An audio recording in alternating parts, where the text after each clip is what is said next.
तर आता जयश्री ताई आम्हाला दाखवणार आहे ते झाड ज्याच्या कोणतं पण कोणतं झाड दाखवणार सांगा ना. तुम्हाला अहो ते आम्ही व्हिडिओ बघितला होता व्हिडिओ.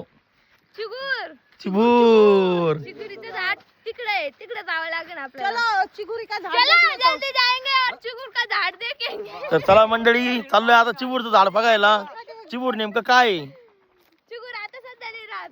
नाही मग कधी राहतो चिबूर? चिगुर आता 2-3 महिन्याच्या आधी होता, आता नाही. हेच ते झाड चिगुरीचं ज्याच्यावर तुम्ही वरती चढून बसले त्या वरती जाऊन ते चढल्या कशा वरती लटकले डायरेक्ट गेले. दाखवा बरं एकदा. नका हात बी पुरण आता नाही पूर्ण याच्यावरून काय काढतात त्याच्यात तुम्ही चिगुर ते भाजीसाठी आता नाही राहत ना तो. मग कधी राहतो सीझन झालं. सीझन मध्ये बोलवायचं ना आम्हाला. सीझन मध्ये कुठे आले तुम्ही? तुम्ही बोलवलं का तुम्ही आले का? आता तुम्ही किती वेळेस बोलवलं? आता बोलवलं आलो का आता बोलवलं आता आले ना, तर सीझन गेल्यावर आले.